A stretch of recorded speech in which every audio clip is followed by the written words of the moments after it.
Hello, friends, and welcome back to another episode of I'll Call You Right Back podcast with me, your host. My name is Chad Medved. This is my podcast. Appreciate you being here with us this week.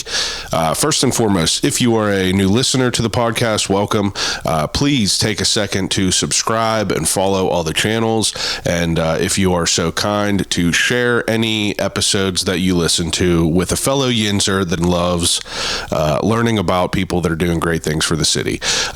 Been doing this for 8 years. Very excited about all the opportunities that I have had in the past with all the great conversations. So again, if you're a new listener, please look back in the phone book of names of the people that I've spoken to already, and you will find quite a bit of familiar faces that have all interesting stories about how they got to where they are today. Everywhere from Dianoia's Eatery to Brillo Box venue to, Edgar Snyder, Sally Wiggin, you name it. But anyway, for Halloween each year, I tend to focus my podcast to kind of adapt the spookier vibes, if so to speak. We're into October now, and I've had the opportunity to go to one haunt, technically two haunts already with my wife. We went to Kennywood Fright Night or Fall Fest or whatever their name is now, but went to Kennywood. That was good. We had a good time there. I would recommend getting the Thrills Pass, or no, it's the Chills Pass, which means you could skip to the line because the Kennywood lines are long. If you don't have that, fast pass to get to the front of the line, I just don't see how it'd be worth it to go. So, you should just take my word. It's worth going, but grab the pass. And then we went to Moundsville Penitentiary down in West Virginia, which is always a wonderful time. So if anything, there's this penitentiary in this middle of this little town in Moundsville, and it's pretty incredible to see. It's just, a little town, and then there's this big ass prison in the middle of it. And we went last year or a couple years ago, and what they do is, obviously they run tours throughout the year, and then around Halloween time they do more Halloween focused tours. So what they offer is a tour of the prison, and then they also offer a haunt that they put on with, volunteers and people coming out and scaring you. So we go down and we do both. It's a 45-minute tour through the prison, and then we do the haunt that they put on, and it's always awesome. It's really cool to walk through that prison at night, and it's really fun to kind of, I don't know, it's really whatever you believe in it, but whether you think stuff like that is spooky or not, it's a powerful place. It has a lot of energy in it. There's people that have spent time in there that has been not too pretty for not too pretty reasons, and it's wild to walk around at night in the prison with no lights on. So if that's your bag, then go down and check it out. But the haunt that they put on is pretty damn good. I have to say so. Me and my wife like to travel around and hit as many places as we can. And we usually try to make it back there because it's just it's a solid haunt every year. And it was pretty long this year, so it was worth it. It's fair priced. Can't remember the pricing that we paid, but if you guys are looking for haunted houses to go to, can't recommend those ones enough. Again, that was, Kennywood was cool. And then the haunt in Moundsville that's called the Dungeon of Terror. Another haunt that I always, shout out in October for these spooky episodes is Castle Blood in Monessen. The owner, Ricky Dick, is a lifelong, just Halloween enthusiast. Like, this guy is he is like a movie character. He owns this haunt that's in this old funeral home, and this is like the third place this haunt has been, but this guy started it in his home, and it was kind of like, he would bring people into his house and he would do it all up, and there would be donations, and it ended up getting so big that it moved to these different venues, and they changed for whatever reason, but he's always just been putting on this haunted house, and the way that they do it is completely unique from any other haunted house that I've ever been to. It's like a performance. It's like you're going into Visit with the Munsters. These are all these thought out characters that hold a through line through all these years. You'll see the same faces if you've been there, but it's such a cool show because you have an opportunity to go through and spend some time. Usually with the modern day haunts, you're just kind of herded through through this dark corridor, and you kind of just got to run by, and like a chainsaw will come out and scare you. But, you know, Castle Blood is unique in the way that you go, and it's meant to take in your environment. So you walk through this place. It's a nice, you know, it's a lengthy tour, haunt experience, but along the way you have the opportunities to, you know, participate with the cast. You know, they do riddles, you're solving puzzles. Like, it's a very, very innovative place. It's called Castle Blood. I think it is the most underdogged rated place. Is that a right way to say it? It's an underdog in the haunt world around here. And I really just can't recommend it enough. Definitely go check that out. But other than that, you know, Halloween time is really, you know, this is our time. Me and my wife like to go out and enjoy things like that. But I always wanted to shift the focus of the podcast in October to like kind of, you know, fit that feel. So whenever my guests, like, I try to find spooky guests. And in the past, I've had funeral directors. I've had, you know, Rick, who owns the haunted house. I've had special effects artists. I've had all sorts of different people. I've had people I've had mediums on here. So I try to do a good job at researching these people that fit this theme. And I had a great one this year, and it all kind of came together perfectly. So a few weeks ago, a guy named Coltt Winter Lepley he came onto the podcast because he is a folk musician, you know, a fantastic folk musician. And he is a great songwriter, and he has these real interesting story type of songs. And in my research, whenever I was having him come over to talk to him on the podcast, I looked, you know, through, you know, all of his social media and everything, and I kind of gathered this guy was a Appalachian historian, you know, folk, you know, enthusiast. You know, that's really what he is. He's an enthusiast for the history, and he's originally from Bedford County, and he just is you know, I said he's a musician, but he's also a part-time writer. Like, he's won awards for spooky stories and short stories that he's written, and he's just a really, really interesting guy. But in our conversation, he was talking about, you know, how he would like to come back and, you know, do an episode about spooky stories. So that's where we are today. That's why we're here today. Coltt comes into the studio, and we have a conversation about Appalachian horror and some famous stories around his neck of the woods, and, you know, kind of just all the details and all the interesting stuff that comes along with, you know, Appalachia. You know, it's kind of creepy if you look into it. There's a lot of creepy shit that, you know, is interweaved with history. And I got some great guests coming up in, you know, the next week and everything. So we're gonna keep along with this theme, but this is a great episode. Very honored to have Coltt back in the studio so quickly. He's a touring musician full time, so it was great that me and him were able to line this up. So I'm really excited for you guys to listen to it. So enjoy the fall. It's finally here. Enjoy this episode. And without further ado, episode 311 of I'll Call You Right Back podcast with Coltt Winter Lepley.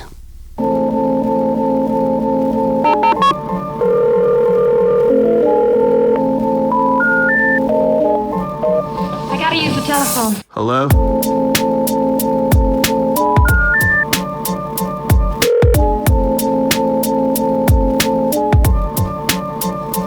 Telephone. I'll call you right back. Call you right back. Telephone. I'll Call You Right Back podcast. I'm happy that we were able to put this together real quick. Yeah, absolutely. So for people that are listening and watching, I guess, Coltt Winter Lepley was just a guest on the podcast. I mean, what was it, maybe a month, two ago? I think July. Yeah, July, I think.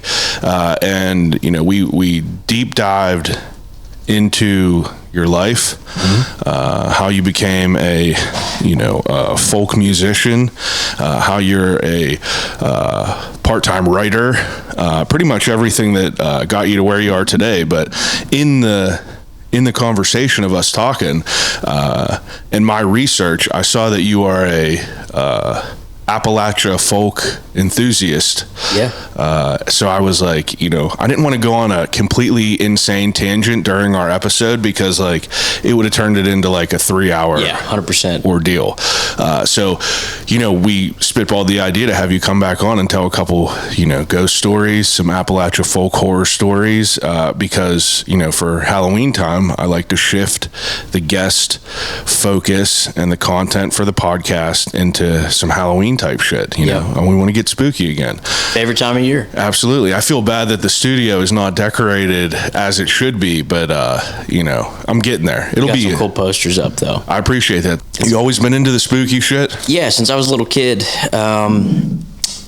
Yeah, man. I mean, I grew up in a quote unquote haunted house. Also, first and foremost, for anybody listening, that I just want to be clear, is I'm not here to say ghosts exist or don't exist, but I always think it's so interesting that we come up with folklore to explain things, number one. Number two is I think it's so interesting where like you can debunk everything and then it's the things that you can't explain. I always think like I'm not here to say it's a ghost, but I'm not here to say it's not a ghost, you know what I mean?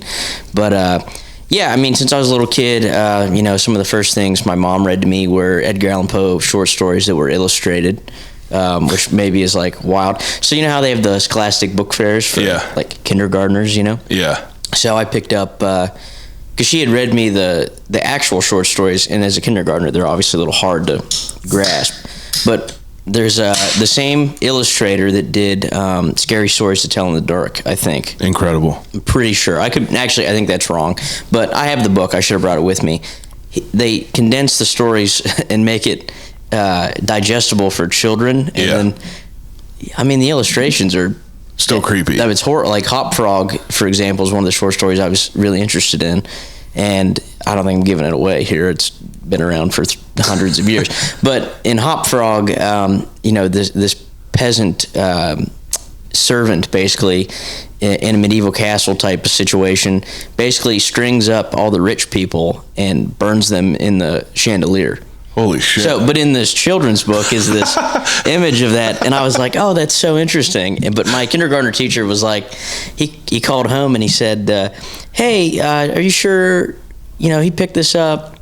I have it, or sure you? She's like, oh yeah, he's good to go.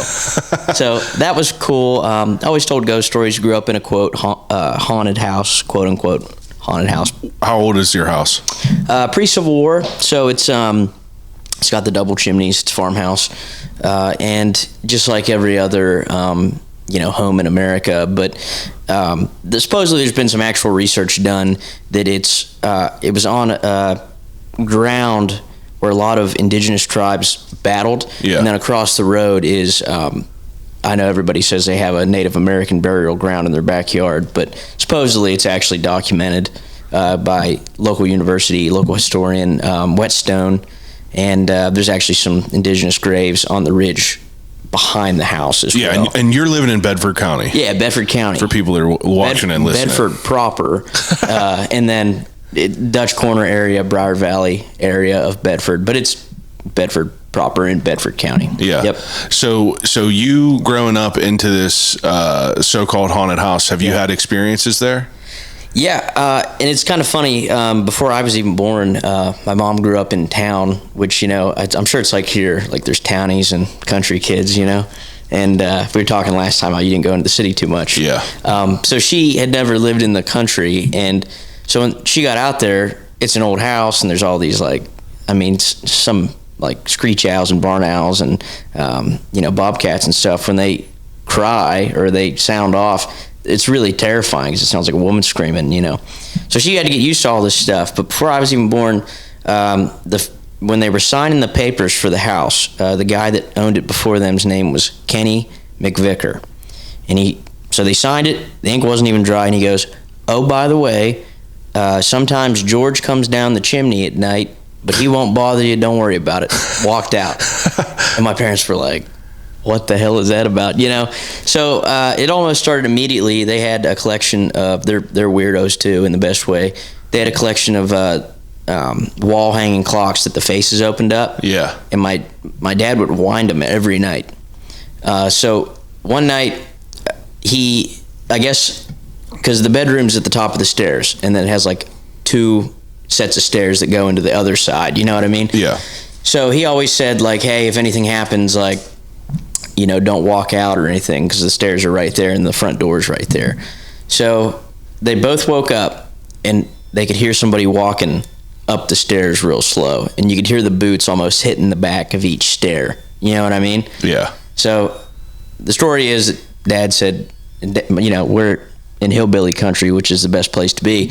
So he's always got a gun around, and he said, I'm going to meet whoever this is at the top of the stairs. Like, just be prepared. I don't know what's going to happen. As the Samsung washer and dryer sound plays in the background right here. Yeah, well, you know. Adds to the story. Set the mood. Yeah. So he heard it, and it was coming up the stairs, like perfect tension builder. And Mom was like, all right, like, we're going to see some shit go down. So as soon as, because the light's in the hallway, for the hallway, you got to step out like 1 step. So you got to clear some distance. So he got to the top about the time the person would have got to the top. He hit the light. There's nobody there. He went to the basement, went to the attic, checked it all out. There's nobody. So they went to sleep. And then the next morning they woke up, and all the faces on all the clocks were open. Of course. And you know, I've never known, my dad's a bullshitter, but I've never known them to be, especially not my mom. She wouldn't lie about that. You know what I mean? So that was crazy. One of the other crazy stories, and this isn't even paranormal. This is like spooky though. So there's a woods behind my parents' house after about like 2 acres of open field. So I guess it was July, dead heat of summer, right? And Dad, where he sits in the living room, he can look out the kitchen window up into the field at the wood line. Yeah. And I guess he saw something. He's always saying stuff like, "Oh, look at the deer! Look at this bear up there," you know. So I guess he said, "Oh, I think there's a deer coming out of the woods," and he's like, "Oh, that's a person." So he went out and again grabbed a gun, because that's what you do in where we're at. And this guy, middle of July, walked out in head to toe trench coat, long trench coat. He had on sunglasses and like a derby hat, like think like D.B. Cooper. Yeah. You know what I mean? Yeah. So he walked out, and Dad, I mean, there's 100 yards to get to that guy, and he's like, "You got to get out of here, man. Like, get out of here. You're on my property." So the guy didn't react. He looked at Dad and then just about faced, went back up into the woods. So Dad called his buddies and was like, "I don't know what this is about." That was terrifying. So they went looking for the guy, couldn't find the guy. The turnpike's pretty close. It's like over the ridge, you know, so people in theory could probably get there pretty soon. So they didn't find the guy, but what they did find was he had a little shelter about 150 yards up into the woods that he'd built, and he was living on Pepsi and cat food. Wait, so this is a real person? A real person. It's not like just a apparition or something? No, this was a real person. Had been, my goodness. Squatting on their property for a while. Wow. And even now, because my tree stand, I hunt, you know, and my tree stand's up there. And it was like down here in this ravine right where the hill comes down, you can still find old Pepsi cans. Because I always thought that was kind of bullshit. Yeah. And then, you know, as I got older, the old cow fences are still there. And I'm like, oh shit, like there's a right there where he said it would be. That would be a sick Halloween costume. No one would know what you were, but that would be sick. Right. But yeah, it's a creepy property. It was a creepy place to grow up. I was always afraid of you know, the attic and the hallway, and I have a bunch more experiences there. But yeah, I don't know. Like you said before, it's like, you know, I'm not going to say that it's real, but I'm not going to say it's not real. You know what I mean? Right. And I've always very much been of the crowd of, you know, I believe it, but I haven't seen anything yet. Yeah. But I don't disbelieve it. You know what I mean? I'm not against it. You know, I'm completely open to it. That's usually what I am about life. You know, I'll take everything in, I'll digest it myself, and then I'll come up with what I think about. Absolutely. So I never really had any experiences, and then the only eerie experience that I had, I mean, probably since 5 years, I mean, probably since I was up to 30 years old, like as a kid, I've had one eerie experience, and that was, wasn't really ghosts or anything, but my cousins live up in Acme, PA. So they lived on like 60 acres of farmland, and I've told this on here a couple times because I had a episode about aliens, but this was the only time I've ever seen anything where I could not explain what it was. We were outside playing deck hockey on at night in a farmhouse. You know, they built a house on there, but it was like, you know, on a big farm, so there wasn't a lot of external light pollution. Sure. It was just the spotlight and the floodlight on the driveway, and we're dicking around skateboarding and deck hockey. And you know how like you see the cell phone towers with the red lights, right? You just like see it in the woods, like above like the tree line on the woods, and you're just like, yeah, it's just a cell phone tower, whatever.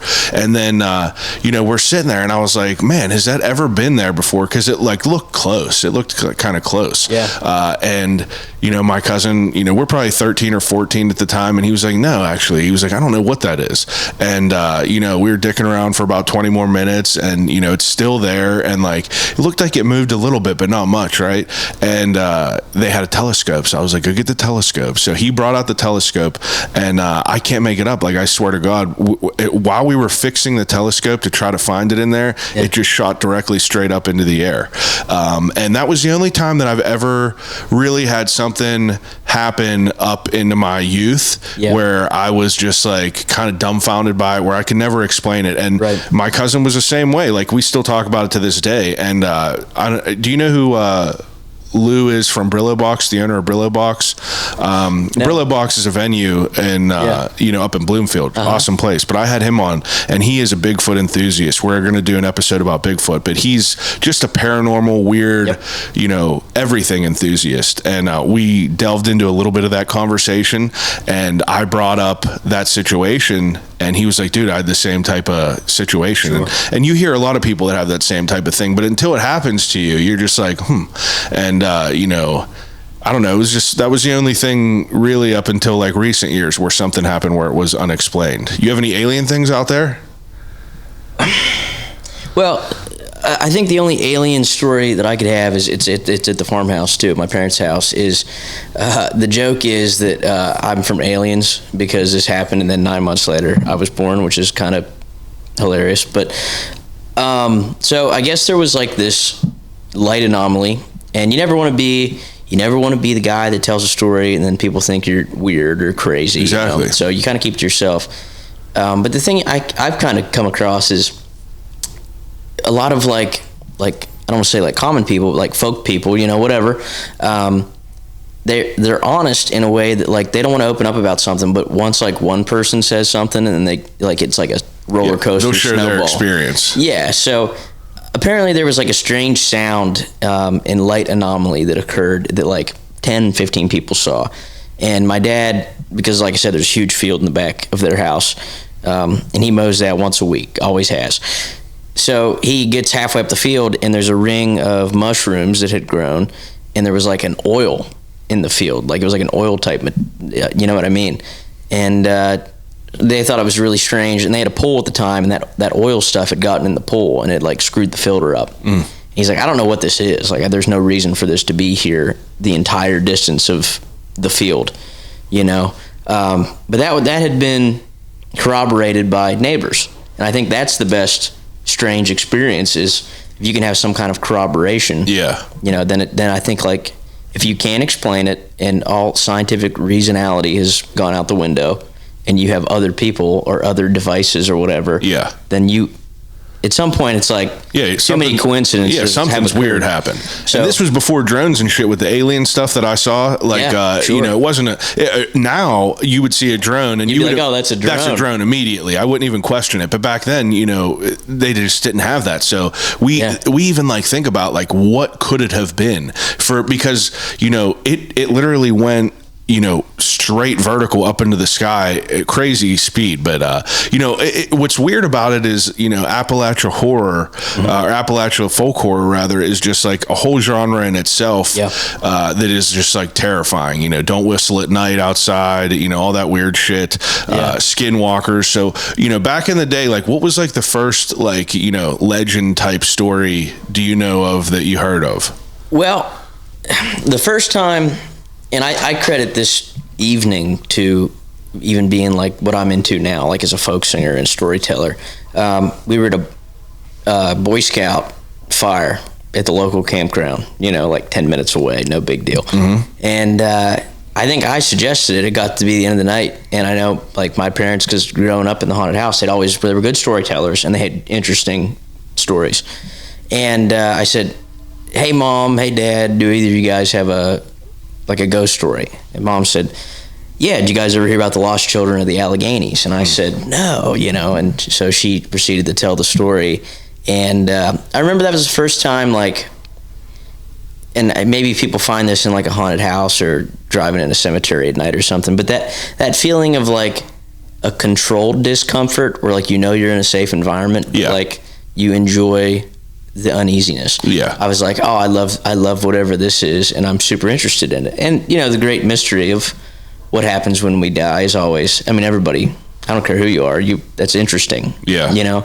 But I was going to talk about the lost children. That's going to be a whole thing. Would love to. Do you want to get into it right now? Yeah, absolutely. Okay. Yeah, I'm somewhat familiar with it, but I'm sure a lot of the people listening are not, because it's like we were talking about when you were on here before. I have a good buddy, John Shalkowski, who also goes under the moniker of Odd Pittsburgh, very well-known historian, but he would bring me some wild shit around Halloween time, because I would have him come in.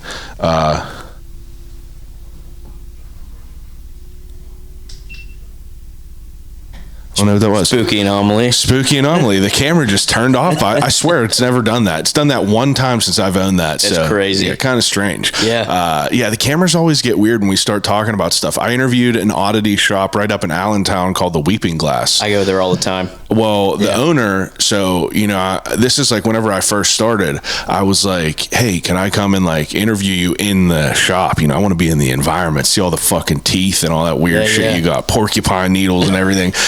So we're sitting in the back couch and we're talking, and I've done numerous interviews before this, and all the audio is like crackling. And I swear to God, it was so weird. And if you listen to the episode, you could hear it. I talk about it in the intro. I remember it because I didn't know how to fix it. Like, the audio was kind of like screwed up a little bit, and you could hear like crackling and popping. And, like we were talking about before, if you try to figure it out and you can't figure it out. So we're sitting there thinking, and I think the only possible thing that could have happened with any sort of thing is maybe like, how sometimes if you have a phone near a computer, it might go but I swear it wasn't theirs. So, I mean, like, I tried to debunk it, but it was a weird experience. But the audio was on a fritz. But the Lost Children of the Alleghenies, please dive right into it, because it's a fascinating story that I feel like not enough people know about. Well, first of all, shout out Weeping Glass. I have a couple Weeping Glass stickers on my guitar case right now. Oh, yeah. And that's where I got that funeral bag I was telling you about. Oh, yeah. So, Weeping cool. Glass, also the same owners of the Grim Wizard Coffee up in Allentown. Okay. Are you familiar with that? No, I didn't know that. It's my favorite in the city. At one point was Black Forge Coffee, which was, they're like a metal coffee shop. Mm-hmm. But the Weeping Glass took that ownership over, and now they are the Grim Wizard. But it is it's pretty much damn near the same coffee. Absolutely my favorite, though, if you want to check it out. But it sounds great. So the Lost Children of the Alleghenies you heard about early on. Yeah, that was like a pivotal. It was like one of those moments in life where it's like before and after, So, all right, story of Lost Children. It happened in Bedford County, and it happened in what is today Blue Knob State Park, but it in the town of Pavia, right? So set the scene. It's 1856, spring. There's still snow on the ground. The ground on which the Cox family settled, the topsoil wasn't great. You couldn't grow much. You're kind of, even like today, it's secluded, but even then, the neighbors weren't super near. You also have to understand at the time, the forest was virgin. Timber wolves, bears, serious predators were still very much around. So it's a real homesteader, solitary place. The family, before they settled there, had moved out to Indiana State, and they contracted malaria, and they had a real bad bout of it. The whole family was kind of in and out on death's doorstep for a while. Ended up coming back. A lot of the good land tracts in Bedford, because Bedford had been around, original 13 colonies. It was the gateway to the west. So there's a lot of the valleys and the farmland had been settled. So they're back in a hollow, alone. So it's creepy. And to eat, Samuel Cox had to, hunt for their food. So the story is, it's one morning.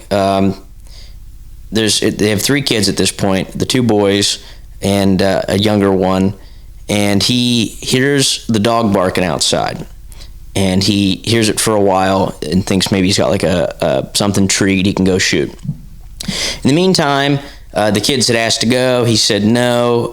At this time, like I said, there's snow on the ground. It's cold. It's muddy, like that in between spring and winter, soupy. So he goes out, looks for this squirrel, and the boys kind of sneak out to follow him. And the mom doesn't think anything about it because the kids go outside and play, or they go hunting with the dad all the time.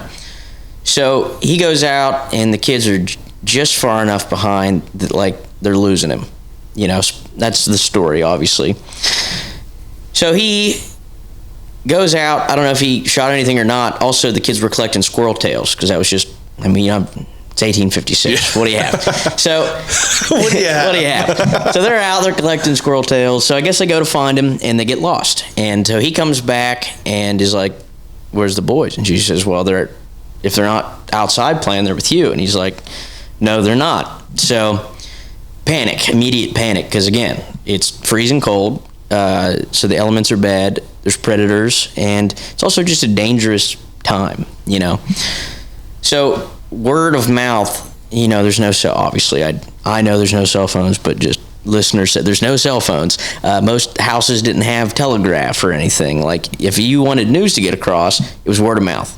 So they go to their nearest neighbors, and by nightfall, they have hundreds of volunteers ready to look for these kids. By the next day, now Bedford's on the Mason-Dixon line, but again, this is word of mouth. It had reached Maryland. People from Maryland had came, Johnstown, Altoona. So all these people would come to look for these kids. And also at the time, and I'm not going to get real into it, the political nature, it's pre-Civil War, right? We're building towards the Civil War.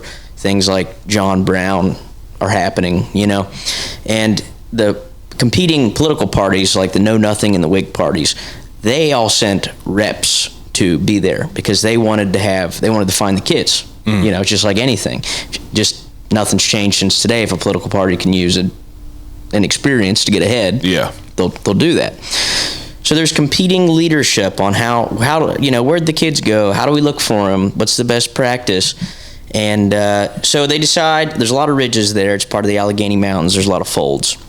And Blue Knob is the second highest mountain in Pennsylvania behind Mount Davis. And it's only by like 12 feet shorter. So they're in there. So they build fires on all the highest peaks in hopes that not only can they stop and warm up at those stops, but maybe the kids will see the fires.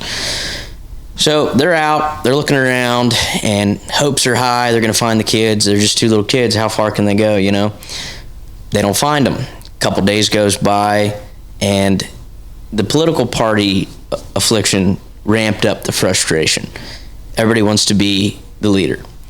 And people started getting accusatory and frustrated, and then they start turning to stranger ideas, right? So just logically, if your kids are missing, the parents are obviously going to be suspects right away. They're the last people to see them, the whole nine. So they basically interrogate the parents. They ripped up the cabin floor because they thought maybe they killed them and buried them, and they weren't super well off, and they had experienced all this hardship, and they thought that maybe they had killed them or hid them for donations, to collect donations, which ended up not being the case. But so they're looking, they're not finding the kids. They even go people are on foot, 15-mile radius, like damn near on the doorstep of Johnstown. We're in Bedford County, So they try some other things. They brought in a water witch, you know what water witching is? No idea. So, dowsing rods. Yeah. Okay, so you can use tree branches. I've seen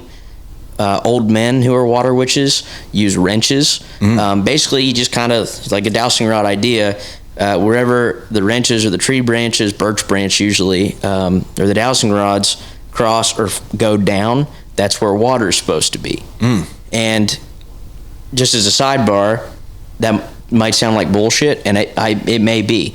I got dowsing rods for Christmas a couple years back, and I didn't know where the underground streams were that went to the well. And Dad's like, all right, see if you can find them. All 3 hit. Really? Yeah. So I don't know, and it seems like hey, we're not here to here to disbelieve, right. but it's definitely we're not here to not. And it's funny too. Like my buddy's grandpap is a water witch, and it seems like not everybody can do it or whatever. But it's almost like it's based in Christianity too, because it's like we're finding water, so they don't think of it as like a. That's interesting. Yeah. So they brought in a water witch. He couldn't do anything. It seems like a lot of water witches are men, by the way, for whatever reason. And then they brought in a legitimate witch from Somerset County, which is talked about in this book, The Witch of the Monongahela, which we'll sidebar that later.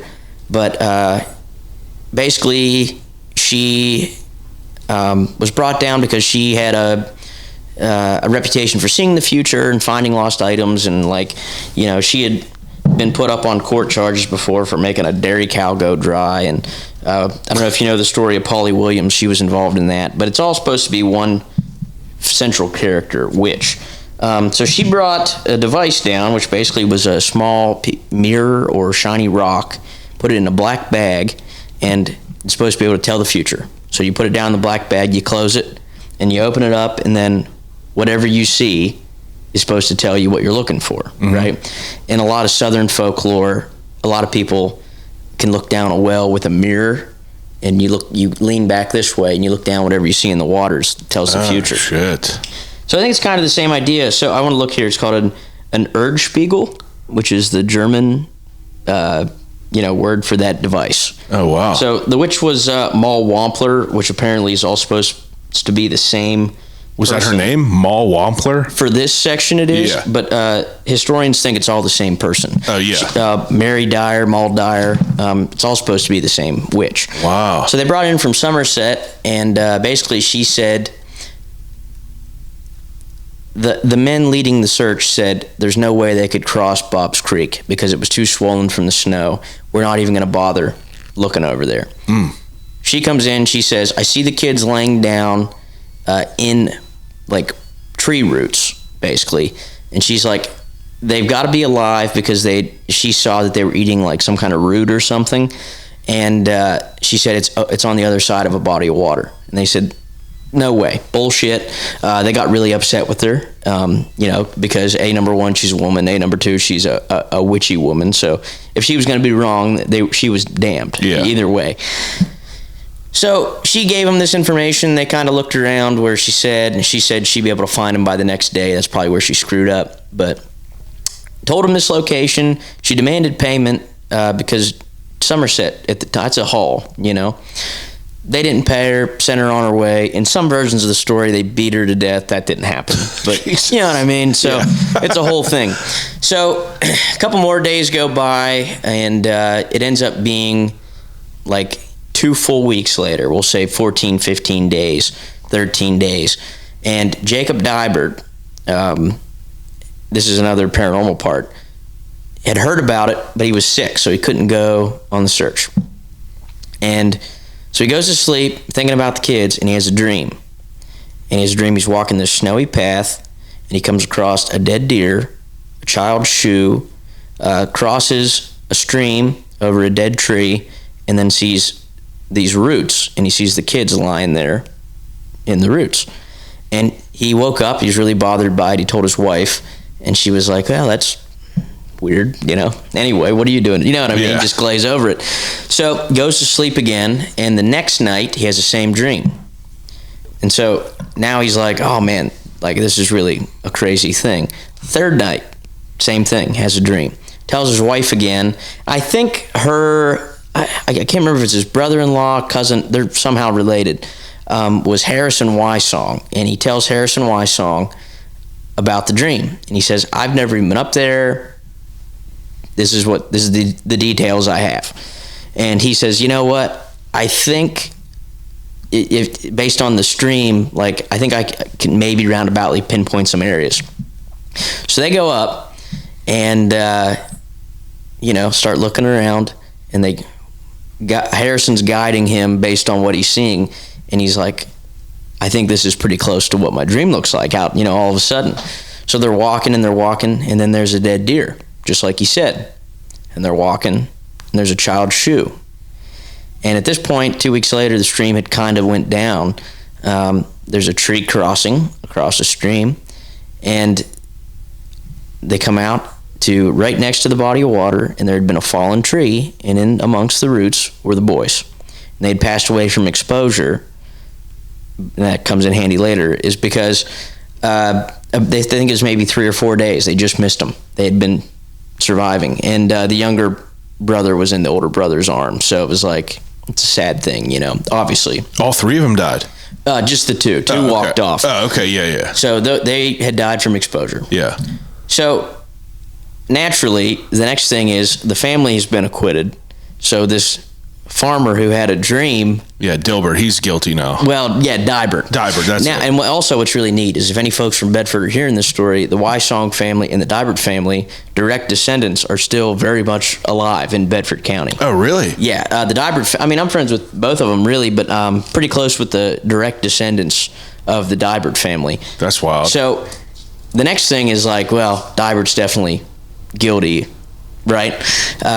Supposedly, he has a clear alibi that checks out. Also, supposedly, he'd never been in that area at all. So it came to be that no one's ever charged. And like I said, the autopsy now, it's 1856, was they passed away from exposure. It doesn't seem like there was any struggle or anything like that. So they had a picnic every year for the lost children. And every year, Jacob Dibert would stand up and tell the story of the dream.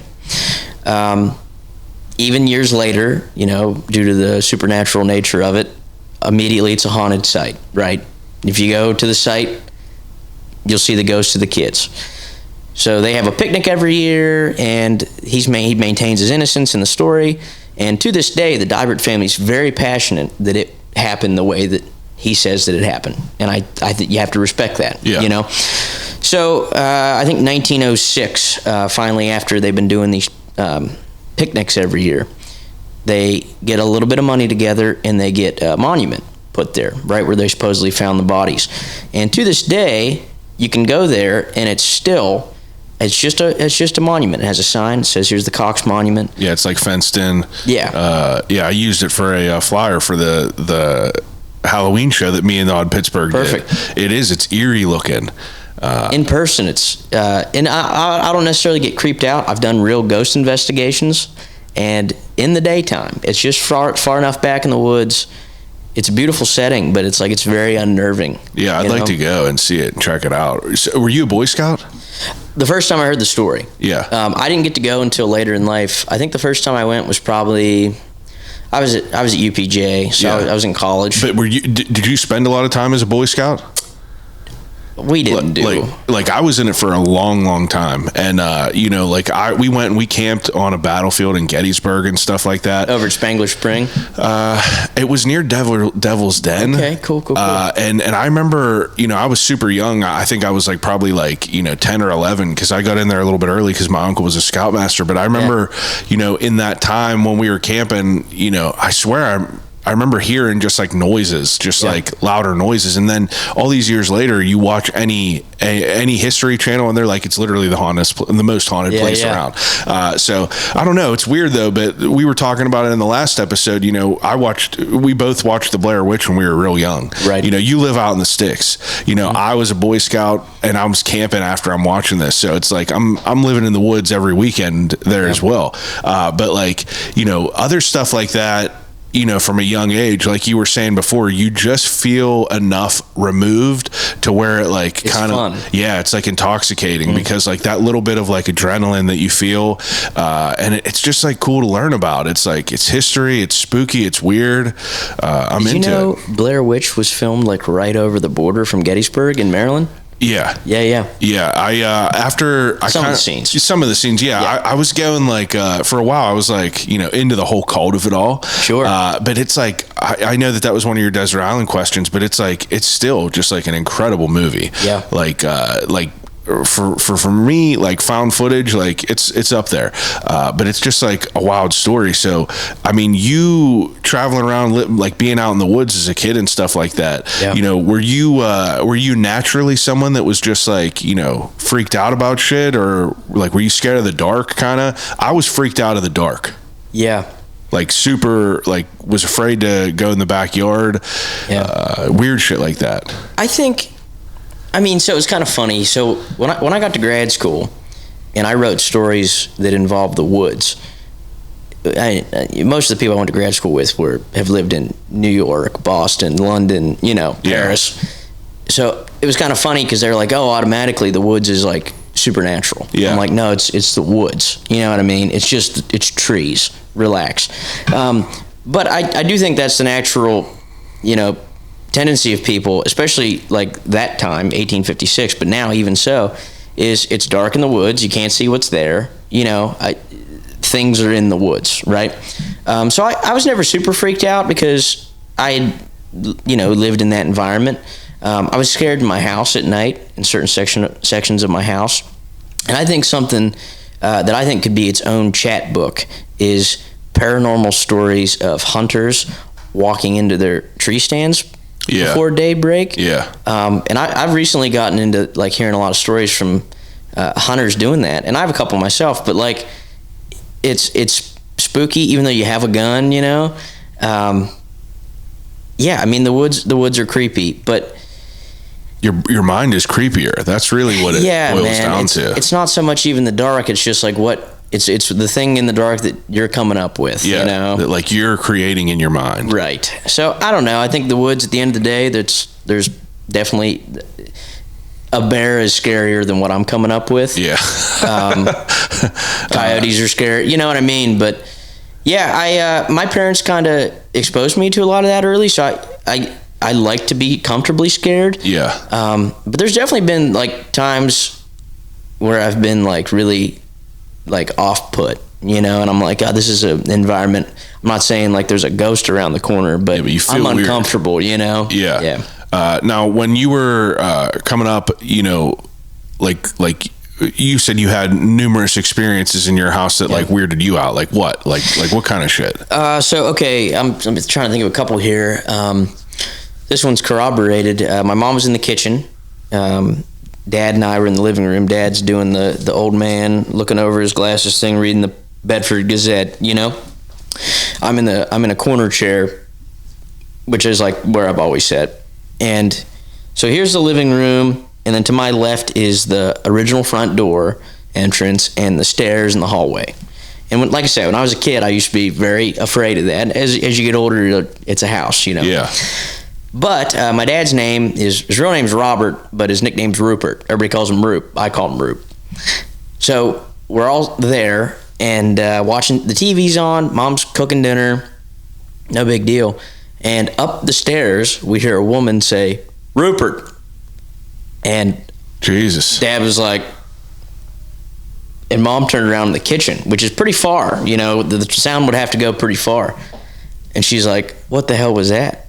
Yeah, that's strange. Like, we all heard that, right? Yeah. And Dad was just like, I don't know, back to the paper, you know?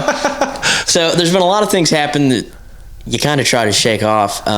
When I was living at home, it was a summer, I was in college, and I was getting up or probably earlier than I do now. I was getting up probably about 9 o'clock, and my dad would come home. He has breakfast every morning at Denny's. Done it every day for 40 years, you know, man of habit. So he usually comes home and uses the restroom, and I was in the shower, and sometimes we'd, like, in passing, see each other. So I'm taking a shower, and I'm actually on the phone on speaker. I forget who I was talking to, but I was talking in the shower, which is probably not the best thing, but whatever. So I hear a knock on the bathroom door, and I said, yeah, dude, I'm in here. Just give me, like, 10 minutes. Like, he's his own boss. It's no big deal if you're late. Yeah. Chill out. So I go back to talking, put the phone down outside the shower, but it's still on, and I was like, yeah, dude, I know. Give me 2 seconds. So I get out real quick, throw a towel on, and as I go to hit the door, I hear the knock again. and I opened the door fast, and I was pissed. I was like, dude, can you just fucking wait? And I opened the door, there's nobody there. Mm-hmm. And the person, I forget who it was, they were on the phone, and I went, holy shit. And they were like, what's going on? I said, you heard those knocks, right? And they're like, yeah. I said, there's nobody at the door. Weird. So I called my dad, and I said, hey, are you in the house? He's like, no, I'm at Denny's. So I'm like, oh, shit. So I called my mom, who was also at her job, and I was like, you weren't at the house or anything, right? She says, no. So at this point, again, go for the gun, go for a buck knife. We have a buck knife in the bathroom because we're in Bedford County. Yeah. And I'm in a towel, clear the whole house. I'm like, I know. And somebody else heard it too. Yeah. That was so weird. So I go around, and I actually hadn't even finished my shower. So I thought, all right, whatever. I said, I'll call you back. I get back in the shower, and, I'm scrubbing up or whatever. Same damn thing. I hear that. So I hurry up, get out, and I put clothes on, go to my room, put clothes on. I can't deal with that. I left. I was like, Yeah. and I don't get freaked out. It's my house. I've lived there forever. Yeah, I don't like it. I told my wife whenever we bought this place that if things started to get weird, that I would absolutely just move. I just couldn't deal with it. Yeah. I absolutely couldn't deal with it. And recently, I was telling you before we started recording, recently her and I had a shared experience. Yeah. And it was really weird. Now, we have done ghost hunts. We've done all kinds of shit together. And she has been with me anytime I've ever experienced something, which is weird. First one was at IUP. Me and her were sleeping. It wasn't even like sleeping overnight. We were just like getting ready to go out to a bar, but we were just like chilling, sleeping. And I remember we heard just like a crazy big slam, and there was no one home. So it really wasn't that big of a deal. Like, it could have been anything. I kind of wrote that one off. Next one, we went to Moundsville. I saw something at Moundsville, 100%. I saw a shadow walk across the hallway, and it was so weird because I thought it felt so real that it didn't scare me, because I thought it was just another tour group. Right. And I was just like, oh shit. I was like, and the lady who was running ours was like, what's wrong? And I said, that other group scared the shit out of me. And she was like, there's no one else up here.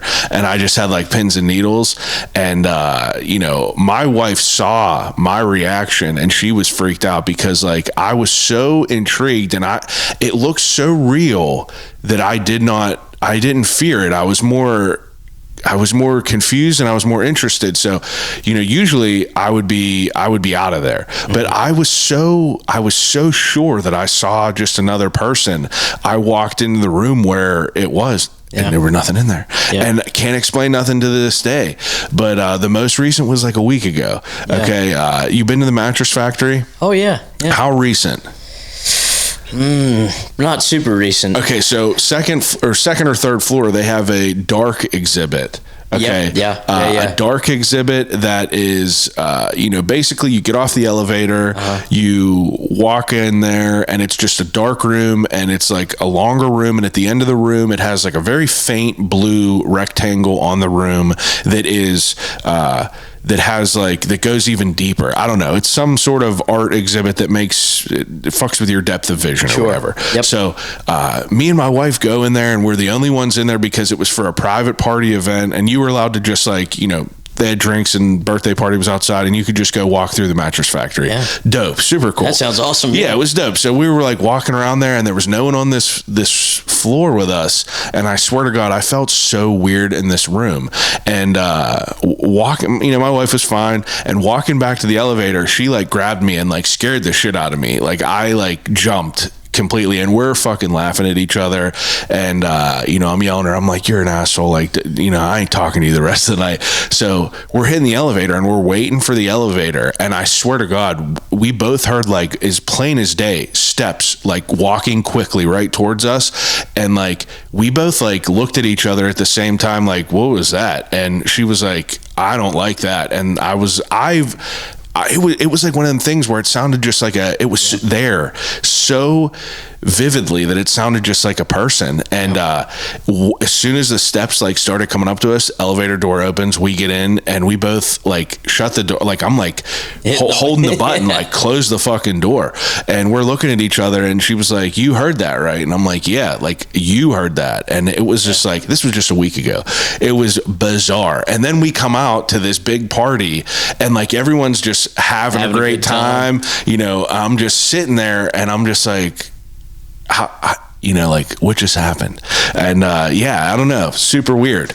But hopefully, it's not that I want things to happen to experience it, but it's like, if it does, like I would probably have a heart attack if I woke up and I saw a little girl standing at the foot of my bed. Like I don't welcome that. Right. But the stuff at Moundsville, whenever you're like walking by, and like, it's notoriously known to be like a fucked up haunted place. Right. That stuff is interesting to me. Yep. I don't know. I guess that kind of makes sense for people like you. I mean, you're into that stuff as well. Some people probably think we're nuts. Oh, I get. Well, that's every day. But I think the most terrifying thing about, is this your foot?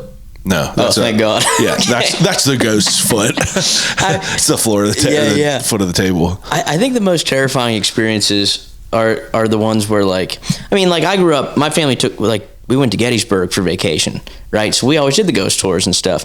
And if something happens to you on a ghost tour, it's almost like, oh, of course. Yeah. But when you're going about your day and something weird like that happens, it's like, it changes your whole day. Like you said you've done ghosts, paranormal like investigation type things. Yeah. We've done like, in air quotes, proper ones where they give you like a EKG or EMP reader and stuff like that. A house in Monongahela that was supposed to be super haunted, and we had a tour or a person there that was like, telling us all this lore, and like it was nothing, cold.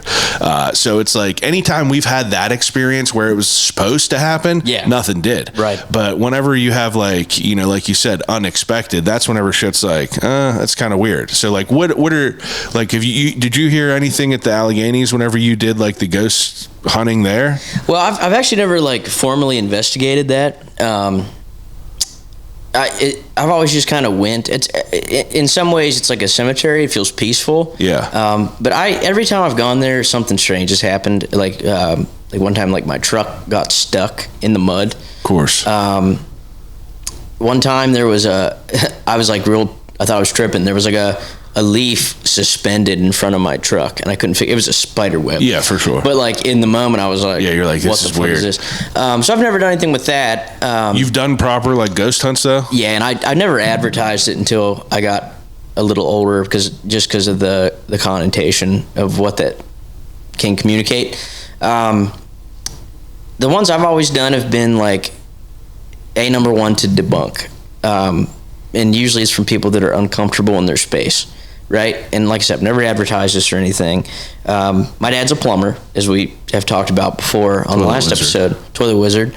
But he's fixed a lot of haunted houses, right? He might as well be a priest, because what people don't realize is so many homes, and this is a good PSA for people, check your shit. A lot of homes have carbon monoxide leaks, which lead to headaches, irritation, and you can see things that aren't there. A lot of homes have, bathroom faucets that turn on by themselves. Well, if the pressure builds right, it will turn on by itself. You got to adjust it, A lot of homes have people walking in the attic. A lot of homes have squirrels. You patch the ceiling. So he does a lot of these haunted houses, and they'll come and they'll fix these things, and people will be like, we haven't seen a ghost or heard anything since you've been here. It's like, I blessed it for you, So, but part of that is, number one, I always try to come in science-based, because I'm big science in everything. If you can explain it, it should be explained. Number two, if you can debunk what's going on, if a door is opening by itself, if it's in a drafty area, it's going to open. You know what I mean? If there's a logical explanation. So I'll talk about two in particular. One was a private residence. My friend and his wife had just purchased it. It was in, I don't give too much away because I don't talk about the people. Fine. But it was in Roaring Spring, PA, and Roaring Spring's a company town. The paper mill, a lot of the barons of those places had these big homes. So now they're cheap because there's no industry. So he bought this. It was a beautiful house. It was like 3 stories, and he was redoing the upstairs. They're basically living on the first floor, and they had a bed in the living room facing the stairs. And she had woken up, and she said she saw a demon at the bottom of the stairs. And she said, as long as that's occurring, I don't want to live in this house. And he's like, I just bought this house. Like, can you come in and just disprove everything? Wait. So I have to interject for a second because, right before you started telling this, you said, I don't really advertise this. So are you some sort of like, medium in some way? Not a medium, but like a middle party that kind of like is the broker, between if weird shit's happening. You're a neutral party. My thing is, I am. If I was a billionaire, I wouldn't be dying at the Titanic. I'd dump billions of dollars into ghost equipment. Yeah, you know what I mean. Just even if I prove nothing's there, I'm cool with that. I'm in search of whatever that is. Yeah. Okay. So fair. If people can offer up, selfishly, I want to go check those places out where people are experiencing things. But also, like, if I can help somebody disprove that a ghost isn't in their house, that's a double beneficial. Okay, yeah. You're a party that is well versed in the area that is open towards it. Right. Okay, that's a good way. If we both get something out of it, great. Yeah. So you go there and you try to help them with this. Yeah. So. Also, sidebar, I have severe sleep paralysis, and I've done a lot of research into it. My goodness, like real, like you're waking up and you seen shadow mans and stuff? I've seen full body apparitions, but reading into it, it is like a chemical thing. It's like your brain's still asleep, but like your eyes are open, so they're not in sync. You know what I mean? So you're still in dreamland coming up with stuff in the environment that you're in. Yeah. So that scientifically is explained. And I'm at the point now where if it happens, like I don't sleep flat on my back because I will experience it inevitably. Yeah. You mean like you'll feel something like on top of you and shit? Yeah. And usually it's like something's like coming towards me. Can't do it. But I'm at the point now where like I can wake up and rationalize what's going on, and you just kind of let the episode happen, and then you're good. Jesus. But that's I probably had that happen a dozen times, so I try to be conscious of that.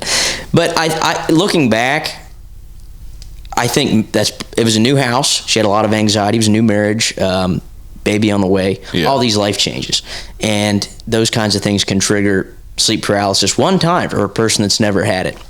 So they got the bed set up looking at the stairs. That's probably not the best setup for that kind of environment anyway. So she says, saw a demon at the bottom of the stairs. I'm not going to sleep here until you come check it out. I said, okay, fair enough.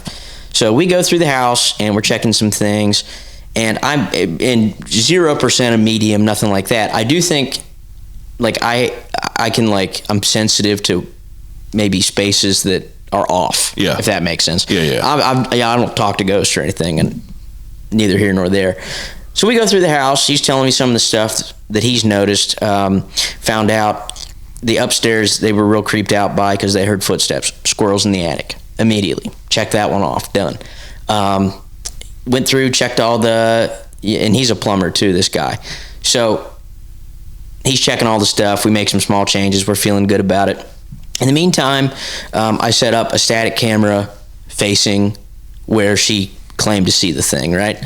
We have some other cameras. I have some EVP recordings going on, stuff like that. And I have, now they call it a spirit box. It's it goes through all the channels of the radio, scans for white noise. Back, 10 years ago, before they were selling them at the ghost store, a spirit box, I had bought one, like a prototype of one of the earliest things of this. And so it was a handheld one, and you would kind of move it, and it would scan the white noise, and it would come through headphones.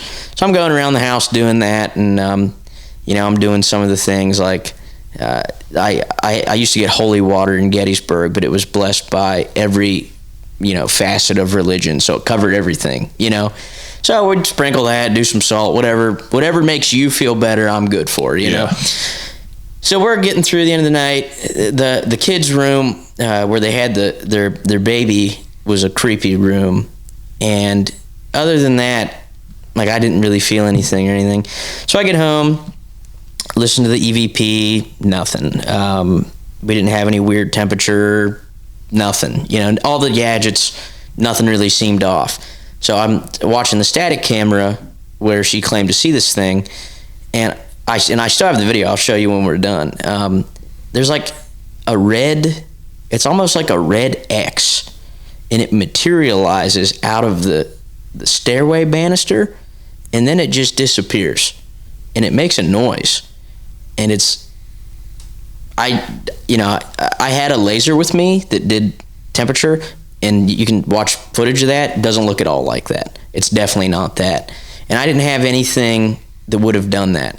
So I can't explain what it was unless it was a camera anomaly that occurred. But it is strange that was caught. So we got done, and I said, "Hey, man," he said, "What'd you get?" I said, I do have this one thing, exactly where she said. X marks the spot. Yeah. And he said, I said, I'll give it to you. I give them the evidence.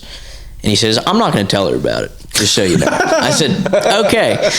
In the meantime, they sold the house because they kept experiencing no shit stuff. Yeah, moved away from the house, built a brand new home. No shit. Yeah, so that was crazy. Another one that I got called in for. That's so crazy that they sold the house. Sold the house, built a new one. Yeah, they that's fucked up. That's like you said, dude, though. I would do it too. I couldn't live in there. Right? I could not live in it. My buddy has a bigger house that he bought in the north side, and someone that was there,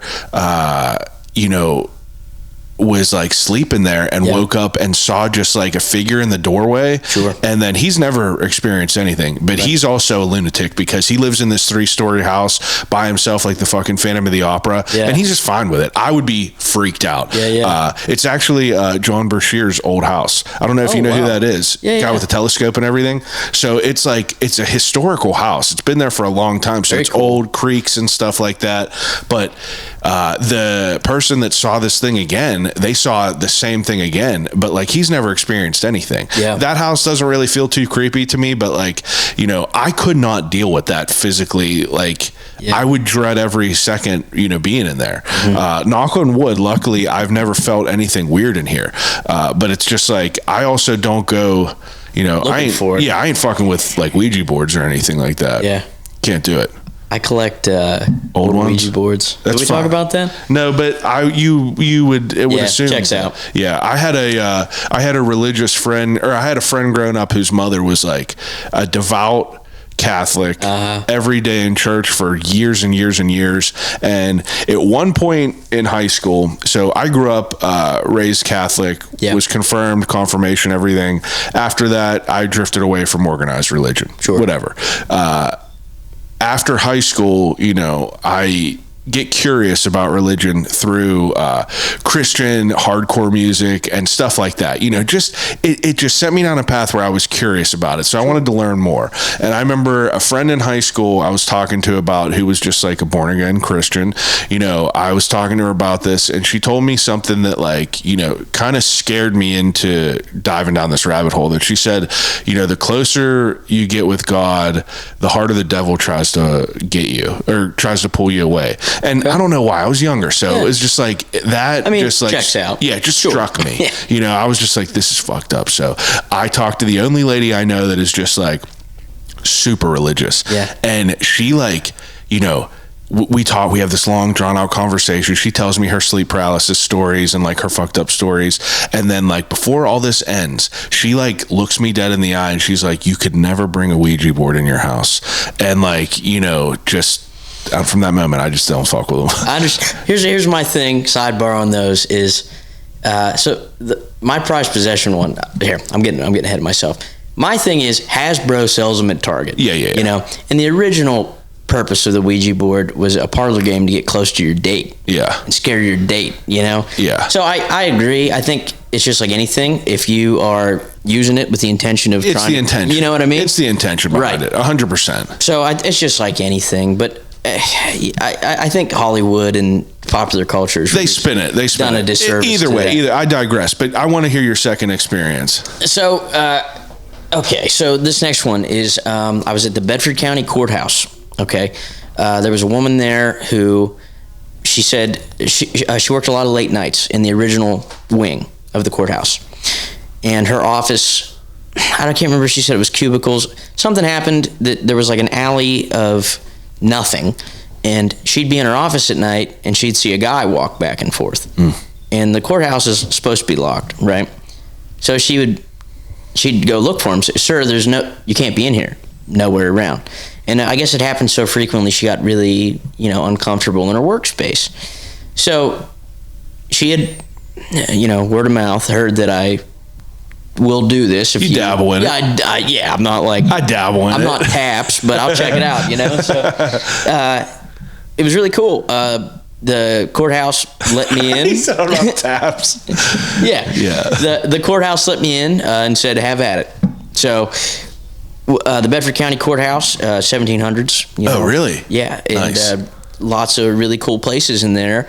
We had static cameras. We actually had a small group go in because it's such a big building, We were up in the original law library, went down in the original holding cell that has I don't know if you've ever been to Jim Thorpe's prison where the Molly McGuires were hanged. No. Supposedly there's like a bloody handprint that they can't wipe away. Of course there is. Well, there's one in the Bedford Courthouse, and they've painted over it, wiped it away. It shows up. Just comes through. Yeah. So I don't know what that's about, but all these crazy things. So here's kind of a cool sidebar, and I don't know if probably Bedford County Courthouse wouldn't want me to advertise this. That's the way it was when I was there. It's a true story. In the basement, in this one room, there's just like all these amazing historical documents in boxes in the dirt, So I'm looking around because they're in the dirt. Nobody gives a shit about it. I'm going to check it out. Yeah. Ended up opening an original letter from Andrew Curtin, who was a governor of Pennsylvania. Back in the day. It's just there. Digging through, and I see a signed check to the county from George Smouse, which is the George that comes down my mom and dad's No chimney. fucking way. Yeah. George Smouse was one of the original owners of the farm. He's the one that's supposed to haunt the... Holy shit. So that was crazy. So anyway, it was a really cool experience. We got to go up the original brick winding stairs to the attic, which is terrifying. Goodness. How many people are with you whenever you do shit like this? Most of the time it's just me. And that night, it was like my parents were there. It was the night before Halloween, too, by the way. Love it. And we had some of the security guards. Just super, Wow. But they kind of let us have free reign. So they said they won't go up in the attic. They wouldn't go up in the attic at the time because the original winding staircase was like original, and it's real tight. I'm not a big guy, but walking up those stairs, it was like you're walking up this real tall tower almost, and they're right on your shoulders. Yeah. So we get up to the top. Dad's with me. He's a plumber. He'll go anywhere. He's not afraid of. He's like John Wayne. We were in Gettysburg at the orphanage one time. They're like, nobody crawls back in the pit where the kids were. He's like, I do this for work every day. Get out of the way. I'm going to do it. Just come back here, man. And they were amazed that he did it. Anyway, so we're up in the attic. I'm taking pictures. No big deal. So we get home. I'm reviewing all the stuff, didn't get any EVPs, didn't get anything on the static camera, but we got some real weird pictures, mostly like light anomalies and stuff. But in the attic, and I'll show you that picture too, and it was pitch black because the only light was the original window that goes out to the night, Peeking around the corner on the far left side, it almost looks like the classic depiction of a ghost, like with the sheet or something. Mm-hmm. It looks like a head and a hand, and there's like eyes and a mouth. Wow. And I don't know what it is, but it's pitch black, and something's there to make that. Yeah. And I like overexposed it to make sure, and there's something there. I don't know what it is. I don't think it's structural, especially compared to the other pictures, because I can make it go away then, you know? So I don't know what that was about. Long story short, never did find anything in that lady's office, which was good because I was like, didn't find anything. But still, that's pretty cool. It's a building from the early 1700s. So yeah. Were you like, in high school we would go to like, everyone, there's 1,000, 13 dead end lane and like, or 13 bends rather. And like, there was a place that was like kind of notoriously known out in, right past Perryopolis, if you know where that is. Yeah. Perryopolis Flea Market, go past a little bit more. And there's a place called Quaker Church that was like, I don't know when it was, but the lore around it that I'm sure is not accurate, that was passed down from one high schooler to the next, was that, they like burned witches there, which I know is not accurate. shit, but Right. it is the creepiest place. It's probably like from where you are to like the wall, and it literally looks like some Blair Witch shit. Big old like stones put together, a wild fireplace, a lot of like, you know, graffiti shit like that. But you know, it's right in a cemetery. And, you know, the lore is like you go up there and you'll see shit and everything. And like, you know, I remember the first time going up there, it was me and my buddy, and we, you know, you took 2 girls up there and, you know, you're just like, oh, this is spooky and shit. So we're looking at tombstones and shit like that. And they're old as fuck. So it's like, this is bizarre. And it's just like, whatever. And the scariest thing happened, but it wasn't paranormal at all. We were up there and the farmer was tired of people going on his property and like came out on like a big ass tractor, didn't turn the lights on, and just like like we heard some weird ass shit, and we walked out and he just kicked the lights on, and he had a shotgun, and he wasn't aiming it at us. He was just trying to scare us off. We immediately bolted. But it's like, you know, high school, we were looking for weird shit like that. Abandoned houses, you know, doing dumbass shit that we were doing back then. But I don't know, dude, like full circle, it comes back to just being, you know, excited about weird shit. Well, I think there's something to be said too for like maintaining that childlike wonder of like. Absolutely. I mean, you know, the only thing I know for sure in this life is I don't know shit. Yeah. You know, so I think everybody's curious about what happens in the after and where people go, and you know what's funny too, like a lot of people that I know that are like devout born again Christians, I'm not making fun of those people at all, but you know, they're very content to say, you know, a cardinal lands on the fence row, and they're like, that's your pappy right there saying hello. Yeah. But they don't think of that as, you know, otherworldly in or the same supernatural, world you as know? like weird shit, like but it's the same thing. Or knocking on wood. I know, it's the same thing. I don't know. I don't know. It's wild. Everybody does a little witchy shit. Yeah, everyone believes in some weird shit, however they want to classify it. I'm curious though. So you have the witches of the Monongahela on top there. Yeah. And so the Lost Children of the Alleghenies, like you had a pretty detailed story, and the story that John told me was just not as detailed, but it was the same premise. Like he didn't tell me about the witch that was like brought in. It was basically, you know, the kids went missing, and then Jacob Dybert, that's it.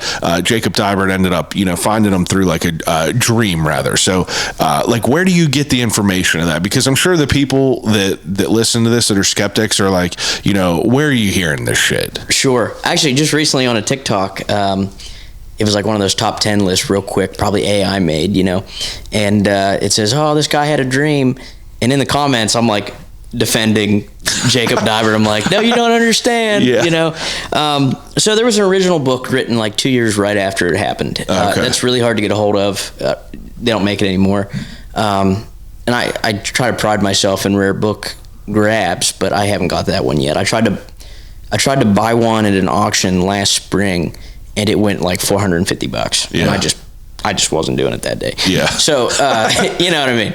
I'll fork some money out for cool stuff, but I just didn't have it. So, Ned Freer has a number of really cool like folklore books in Bedford that they're not even folklore. They're like based in, you know, real things. He's got a book on the Lost Children, which really, I think he does the best job of going into the political nature. Yeah, I see. That's another thing that I had no idea about any of that factored in. And now I'm curious, just offhand, is that like, you know, the known thing around here, around where Bedford is, like the Lost Children of the Alleghenies? Yeah, you get the Time Magazine quick story. Yeah, you know, because like around here, I feel like not a lot of people knew of that. Because whenever I put out that episode, people were like, "Whoa, that's fucking crazy." Yeah, and I feel like not a lot of people knew about that. But I would equate it as almost like, you know, the local Green Man's Tunnel. Like, are you familiar with that story around it? Yeah, obviously. Yep. But like that was like lore around here that everyone knew about. I'd like to think so, but there's so many people I talk to even in Bedford, and they're like, I didn't know anything about that, you know? It's crazy. So, what were we just? We were talking about the guy with the book, Ned Flanders. Freer. Yeah, Ned Freer. Not Ned Flanders from Simpsons. Ned All right, Freer. That's Sorry, Ned. Ned. He'd appreciate that. So he's got a book on the Lost Children, and I think he does a good job. It's like a tabletop read. You can do it in an afternoon. You know? He also has one on the outlaw Davy Lewis, which was one of the first highwaymen of America. He had supposedly, stashes in caves from here to Harrisburg. Supposed to be one in Gettysburg. There's supposed to be one at the Bedford Springs. I love those stories. Right, me too. Like, that was one of the things we did in high school. We go up to Davy Lewis's cave, and we try to find. You can't, it's not there. That's so but cool. Though. We go in the little cave, in the springs, because they're very hoity-toity, and they don't want that reputation, I'm sure. They've filled in the cave to the point where you really have to crawl into it. And it's also now it's become like a bat place. Sanctuary, so they don't want to, you don't want to mess with it too much, but you can still see it. It's on the trail. It's real easy walk to get to. Yeah. But he writes stuff like that. I'm trying to think of the other ones. I can't off the top but of it's my like, head. That Oddities place, they had people that were like distributors of all these, like, the ghosts of like the Alleghenies and stuff like that. I need to dive into more of those.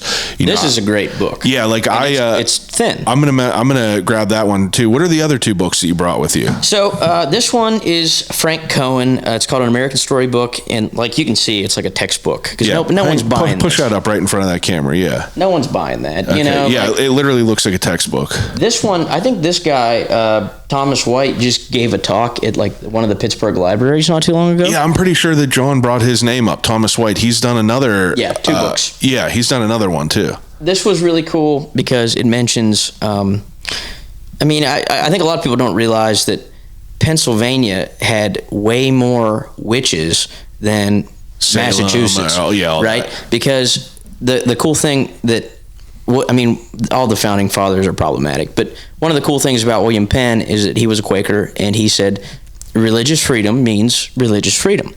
And that means whether you practice any kind of otherly religion or lack thereof, we're not going to prosecute you. And there was a whole trial, and he came in and said, we're not doing it. So because of the Germanic immigration to Pennsylvania, there's a lot of folk magic, powwow magic, not powwow to be misunderstood with indigenous powwow, but that's what they called it, and there was all these different things, like you could nail, and this is dark, this would be because there's good and bad, if you get into it.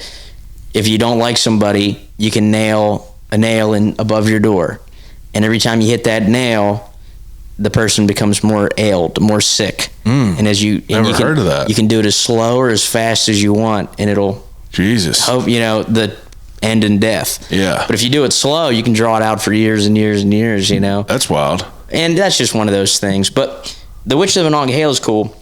Somerset is really prevalent with a lot of the folk magic. Yeah. And the witch that he talks about, the Moll Dyer character, who was a real person. He goes into depth about that. She lived in Bedford briefly, and what it was just these older misunderstood women who were probably like herbologists today. It's like the local people at the farmers market basically today. Yeah. And if you got a bee sting, they do something natural for it. Yeah. But there's a hand drawn sketch of her in here. She wasn't conventionally attractive. Lived by herself, did these strange things. So what do people do? They're going to naturally come up with all this. Yeah, she's an outcast. Yeah, right. So, and I think that was a lot of the women, as you go back through history, you go to like the witch burnings at London or whatever, like it's a lot of single women who were misunderstood and were not conventionally attractive. So they were scapegoats. Like if you're like in this, if your cow went dry, your milk cow went dry, and your neighbor's this witch, she must blame it on her, Yeah. So that's always such a shitty back end part of that story. But this is really cool because it goes into some of the Pennsylvania witch history. It talks about like Walpurgisnacht, which is like May 1st. Supposed to be like the spring Halloween, basically. Witch's Night, Walpurgisnacht. So that's the cover, actually. And then there's Moll on the back. Oh, wow. That looks sick. And like I said, this one's kind of just like a textbook of like early Western Pennsylvania folklore.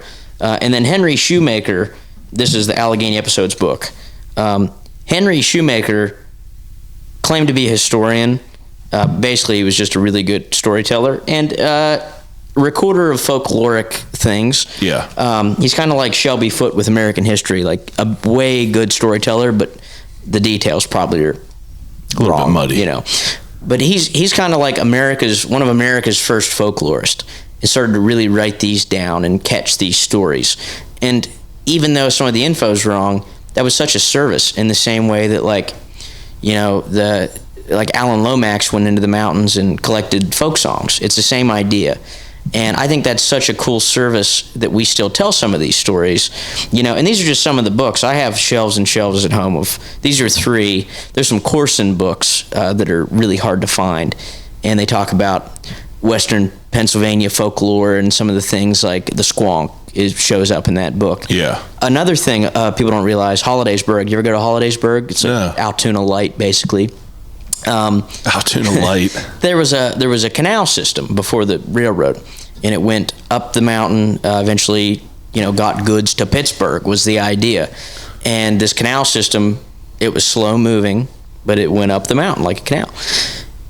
Something I read, which is kind of cool, the U.S. Hotel Tavern, which is still there, supposedly one of the most haunted places in Hollidaysburg. The canal system was the most dangerous piece of transportation in the world. Paris was second at the time because the boats were so slow moving and they carried all these goods, and they were easy pickings for the most part. Shit. But a lot of dumbass, as criminals sometimes tend to be, dumbass criminals in Hollidaysburg proper, they try to get them as they were getting right on there, and when they'd catch thieves, they'd cut an ear off. And supposedly, and this is in one of the Corson books, is they kept a jar of pickled ears on top of the bar at the U.S. Hotel Tavern. Oh, yeah. It's not there anymore, but the book says that it was there like into the early 1900s. That's in some dude's house. Probably. Yeah. So that's pretty neat. And one of the cool things about the U.S. Hotel Tavern, too, is they still have the original piss trough underneath the bar. Really? So, you know, if you were a rough and tumble sailor on the canal, just sit, take a piss, keep drinking your beer, zip up, good to go. That's pretty wild. Still there. Yeah. Wow. Some of these places, I mean, Pennsylvania is such an old place. Yeah. You know? Yeah. Are you like, you know, so, you know, nowadays, you know, like, what do you, it's hard nowadays because it's like, it's so much of like, you know, so readily available. And then, like you said, there's bullshit online and people just like, get stuff wrong.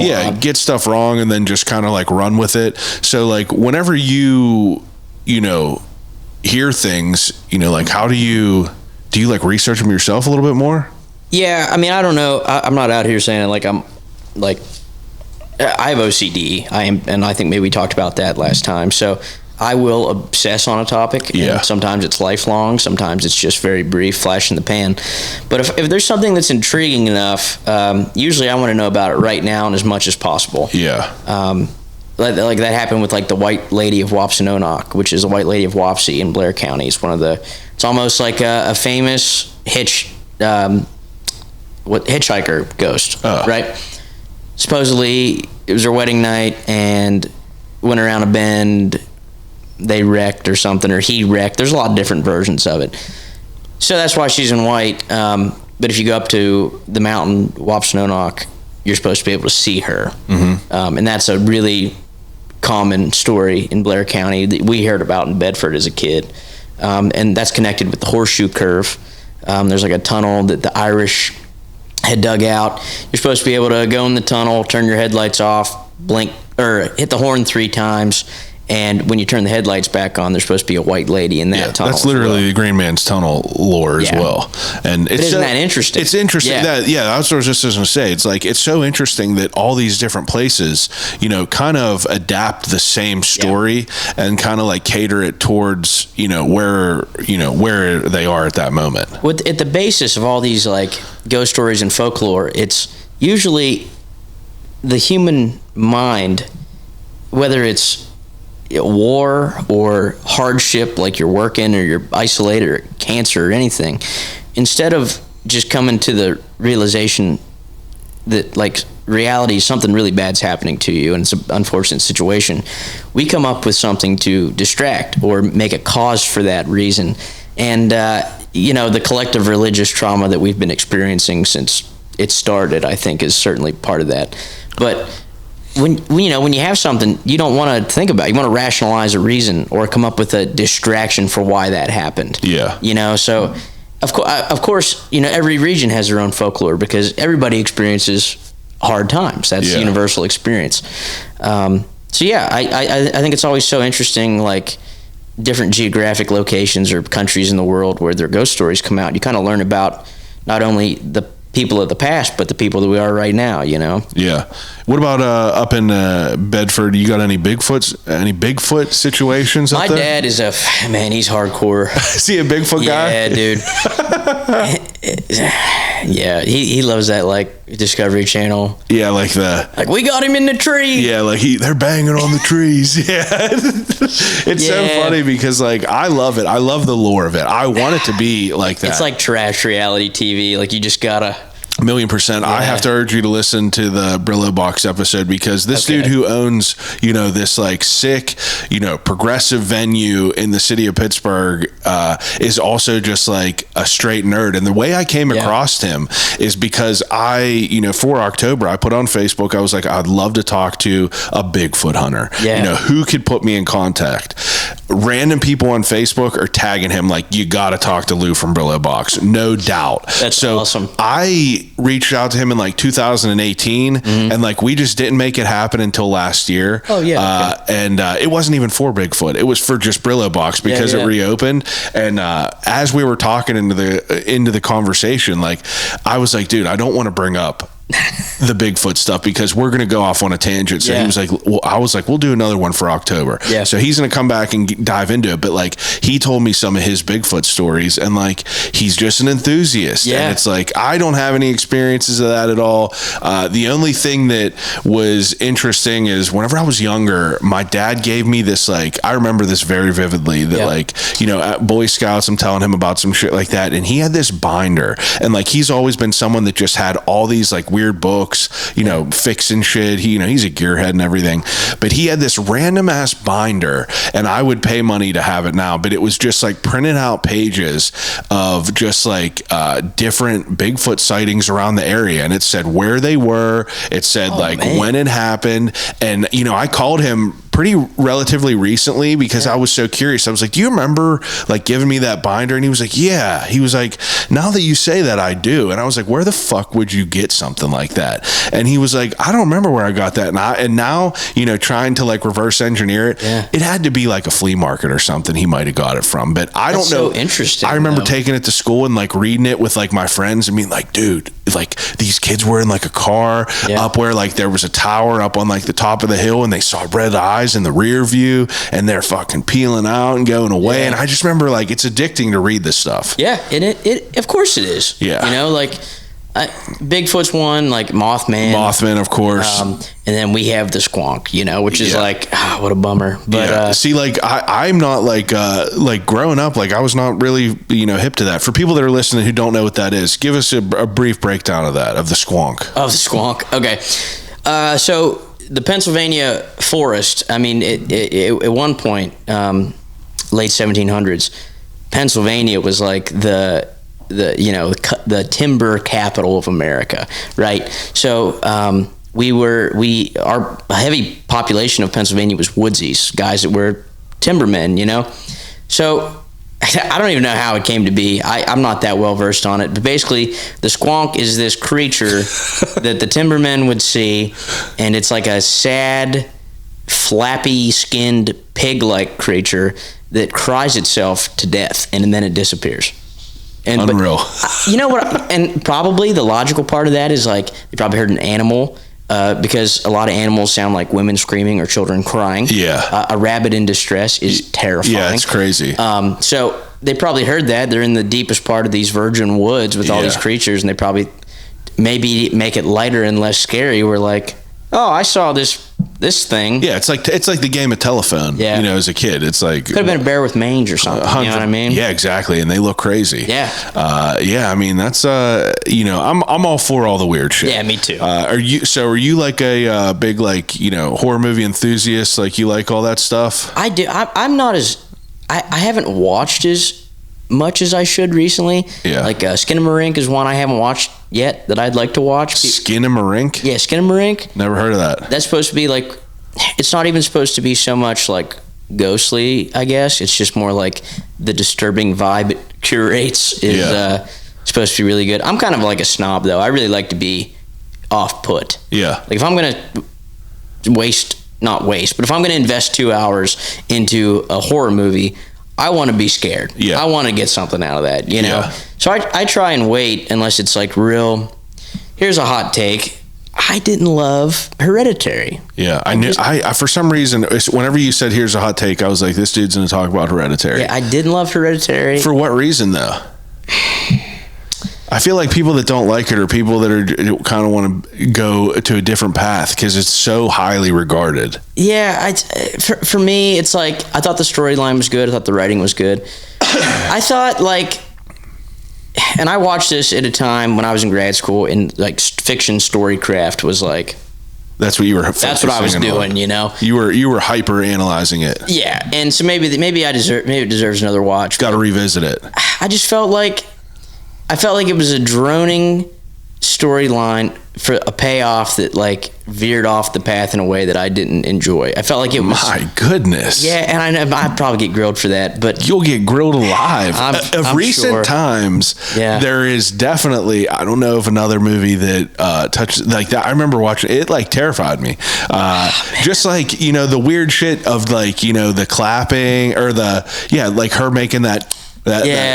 Like that's fucked up. And just like Toni Collette, more not like the lore of it being like demons and stuff, but just like the visuals of it all was fucking wild. Yeah, I thought the visuals, her banging her head off that shit, like it's just wild. But so we're kind of navigating towards like movies and stuff like that. I'm curious, is there any other stories that you want to touch on? Do you want to get towards the ending thing? Because I do want to ask you about some of your opinions on some of your favorite horror films that like really stick with you, because it's Halloween time. People like to watch their scary movies. People like to hear about things that they've never seen before, or things that they just haven't revisited in a while. But what are some of your what are some of your spooky movies that you think of? Blair Witch Project, obviously. I'll tell you one that maybe doesn't hold up. It's kind of campy, I think now, is Legend of Boggy Creek, which is a Bigfoot movie. Have you ever? Never seen it. So I got that. My parents got that for me for Christmas one year. It was probably in the dollar bin at that point. But Legend of Boggy Creek. The Legend of Boggy Creek. It's like this classic. Wow. Campy. It's got like a real cult following. Love that. Lou from Brillo Box. He did a whole Bigfoot movie, like full length film. I still got to get it off of him, but I'd be interested in seeing that. Yeah, for sure. Really cool. I'm going to talk to him about this because we were going to plan a spooky story show. I'm going to talk to him about getting that going on, because other people I know after we did that episode, they were like, dude, I'm trying to watch that movie, so we got to get him to premiere. Yeah, that would be cool. He took it off Vimeo because like you got to pay like $250 like a month or a year or some shit like that. But we're going to make that happen. Yeah, I'd love to see it. Yeah, me too, honestly. I'm trying to think. Night of the Living Dead's cool. Yeah, because I know some of the folks involved in that. And obviously the local connection's so cool. Yeah. I think Jaws is like the perfect movie. Absolutely. I in a landlocked state near no bodies of water. Unreal. I was terrified. I couldn't even go to bed. Unreal. I was like land shark. I don't know, like something's gonna get me. Unreal. Jaws was great.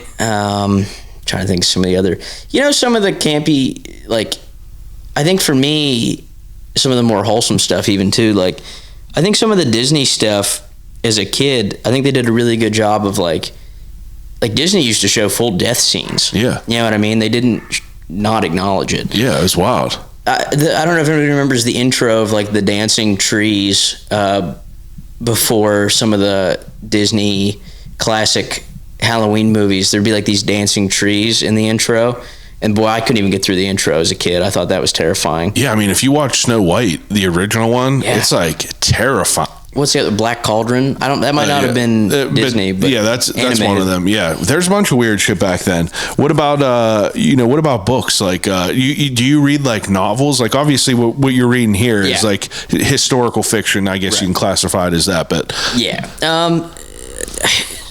So just like maybe creepy associated, death associated. I mean, obviously, I'm a huge fan of the Edgar Allan Poe short stories. Yeah. Which I've never heard of what is it, Hop Frog or whatever it was called? Hop Frog. Yeah, that's I'm going to go look that up now. I've never heard of that before. And a great progressive message. Yeah, for sure. You know, so a that's chandelier of fucking rich people burnt, burn alive. Made it abridged it into a children's version. Yeah, it was great. I'd It's love actually to see the that cover. one too. The cover is Hop Frog. Yeah, I got to see that too. But that's good. Harry Potter, obviously, as a kid, was huge. That was when all that was going on. Wasn't so much creepy, but some of those can get creepier. Yeah, for sure. There's so many other books. So I have a whole third album. Not that we got to the second one yet. We'll have to talk again. Yeah, it's wild because this whole conversation, we're talking like in depth about you being like this paranormal enthusiast, and like the whole time I remember it's like you're like a whole ass folk musician, other human who's like touring like hundreds of days a year, and it's just wild to think of that. And I urge people that are listening to go back and listen to that story as well. Yeah, thanks, man. So the third album concept I have is going to be like very like death and spooky focused, Love that. So that album is really heavily inspired by some of the classic literature like Wuthering Heights, which is not only, become the platform for the perfect Victorian toxic love relationship, that has been repeated and repeated in novel after novel. There's some amazing, paranormal scenes in that book. I never read it yet. I don't want to give. It's don't give it. I'll read it. It's a hard, dense read. I that's why I haven't dove right into it yet. Yeah. But I know that it's one that I got to get into. It's a great book for paranormal folks. I think it's kind of hard to follow along with. It's one you almost have to make notes to read. Yeah. But it's one of my favorite books of all time. Another great collection you can do in an afternoon is Charles Baudelaire's The Flowers of Evil, which was originally written in French. It's like Les Fleurs des Mal, I think is the... Wow. They didn't even practice that. That's just that was nice. Rolled right off the tongue. But it's very like death-centric and like sleeping with corpses and like... So he went to jail in Paris when it came out because it was so risque, That's crazy. But you find a good translation because some of the translations are really bad and it can kind of ruin it for you. But if you find a good translation of that, that's probably my favorite poetry collection of all time. And that kind of transitions into like why I like Townes Van Zandt so much as a songwriter, because he has a lot of spooky, scary songs. Our Mother the Mountain, Dream Spider, like all these real off-the-wall, crazy, dark imagery, But yeah, I mean, I've always just kind of gravitated towards that stuff. No, those are good answers. Just about every night I watch something paranormal minded, I guess, when I'm home. Yeah, you got to revisit Hereditary. I'll have to. I want to know what you think about it now. Yeah. I mean, as of recent, like there's been horror movies that have been coming out that, I don't know, they don't just, feels like every movie has been chasing that Hereditary high. Success. Yeah, it's just like, Weapons is a movie that, I haven't seen that yet. I know, I'm not going to give nothing away, but it's like in the media, they're like, it's the best movie of the last decade. And you're like, it ain't. It's worth seeing, but it ain't. Have you seen it? Yeah, it's worth seeing, but it's like, it ain't by far. It's just crazy because every media, they're like, it's the fucking scare. People are vomiting in the theaters. And you're like, brother. They always show those cutscenes of the people that are like, and you're like, come on now. It's like, give me a break a little bit. But, all right. Well, I feel like we could sit here and talk forever, though. Let me ask you this. Have you ever seen, what is that? It's kind of a found footage movie. It's like a collection of short stories, though. It's called VHS. Yeah. I love It's incredible. that. I've watched that like 7 times. That's what I was going to say. Like Blair Witch is like probably, like I said, it's up there for found footage, but like, that's an incredible. That's a crazy collection of movies. It's incredible. Yeah. I mean, there's a lot of good shit out there. We like just finding some weird movies and just like tossing them on and just kind of seeing where it goes. One of my favorite horror movies of all time, came across it as we were eating for dinner. You sit down for dinner in front of the TV and you're just trying to put something on. Yep. There's a movie called Haunt. You familiar with it? No. It's like about haunted houses, but it's like, a group of high school kids go to this like haunted house and like crazy shit starts happening, but it looked like a B movie. Like it was like it was associated with Eli Roth, so it's like, you know, he signs off on it and you're like, all right, that's all right. So we put it on and it was just like, I watch it every year. It's like a hidden gem, and that's like one of the movies that I always try to recommend to people. Okay, yeah, I'll real definitely good. check that. It's real good. Is it on?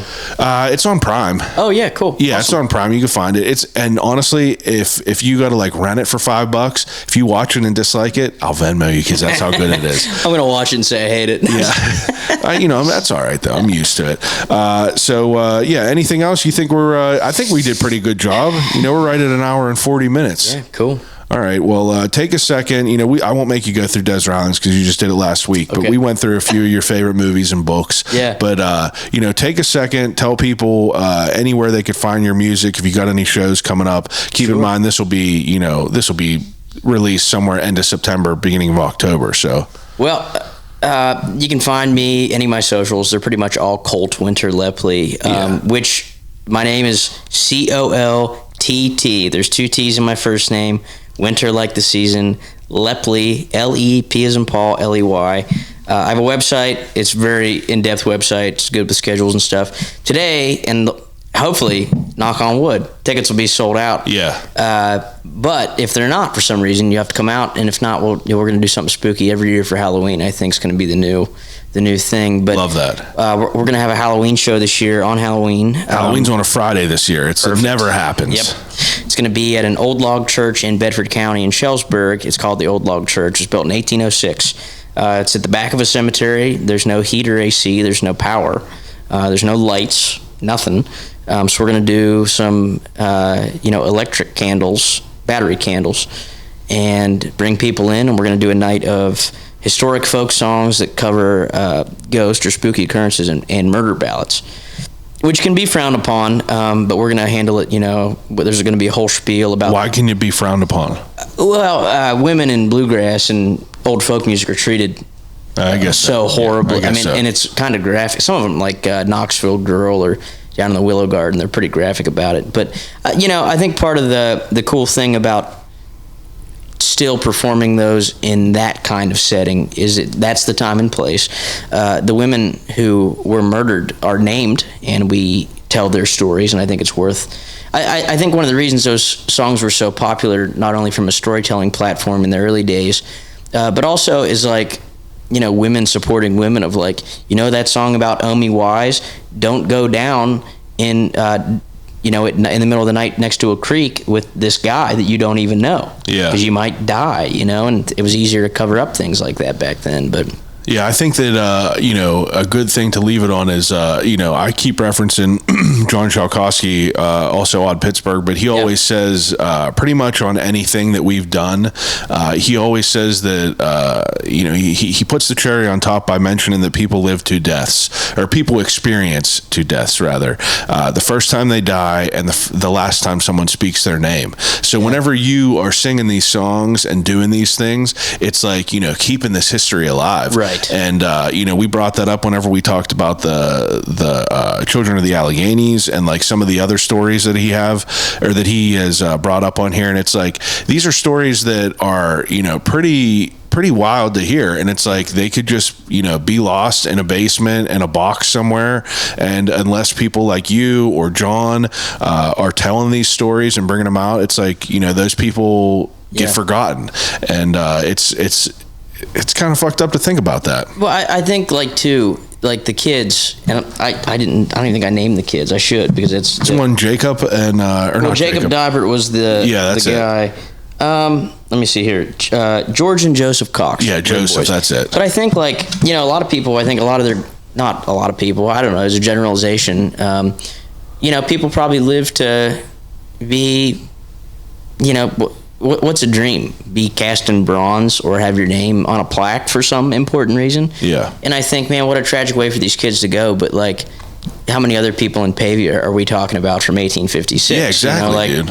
What an interesting thing. And I'm sure that, obviously given the choice to live or live forever as a legend, the kids would have obviously wanted to live. But, what an interesting thing. And they're still providing, lessons and joy and sadness to, years and years and years later. And obviously I don't think a full-grown life for those kids would have been more beneficial, but we're still talking about them. Still talking about them. And they made an impact, and it might not have been for the, the best reason, but like, if you can do that and your name lives on that way, you did something, Yeah. So.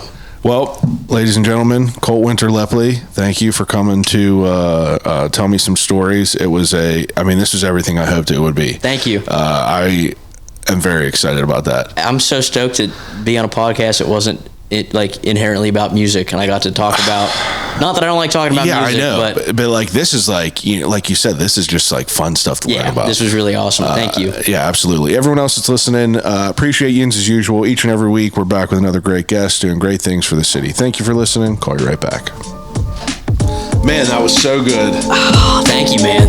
Loved it. That was great. I'd never get to talk about this stuff, so